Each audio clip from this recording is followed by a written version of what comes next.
എല്ലാവർക്കും നമസ്കാരം.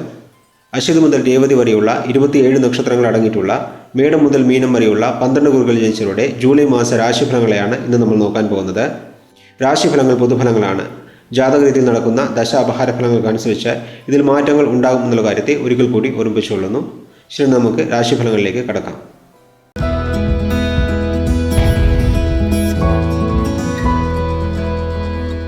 ധനുക്കുറി ജനിച്ചവരുടെ ജൂലൈ മാസ രാശിഫലങ്ങളെ നോക്കാം. രാശിധനായി വ്യാഴം 6-ൽ സഞ്ചരിക്കുകയാണെങ്കിലും മാസം തുടങ്ങുമ്പോൾ മറ്റുള്ള ഗ്രഹങ്ങൾ അനുകൂലമായി സഞ്ചരിക്കുന്നതിനാൽ ജൂലൈ ആദ്യവാരം പൊതുവെ അനുകൂല ഫലങ്ങളായിരിക്കും ധനുക്കുറുകാർക്ക് ലഭിക്കുക. പക്ഷേ 7-ാം തീയതി മുതൽ 6-ാം ഭാവാധിപനായ ശുക്രൻ അഷ്ടമരാശിയിൽ ബുധൻ്റെ കൂടെ ചേർന്ന് സഞ്ചരിക്കുന്നതിനാൽ അന്നത്തെ ദിവസം മുതൽ എല്ലാ കാര്യങ്ങളിലും വളരെ സൂക്ഷിച്ച് മുന്നോട്ട് പോകേണ്ട സമയമാണിത്.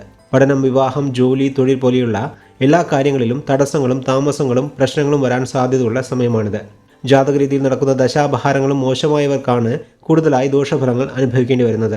സൂര്യൻ മാസം തുടങ്ങുമ്പോൾ അനുകൂലമായാണ് സഞ്ചരിക്കുന്നതെങ്കിലും 16-ാം തീയതി സൂര്യനും അഷ്ടമരാശിയിലേക്ക് മാറുന്നതിനാൽ സർക്കാർ ജോലിയിലുള്ളവർക്ക് ജോലിഭാരം അധികരിക്കും.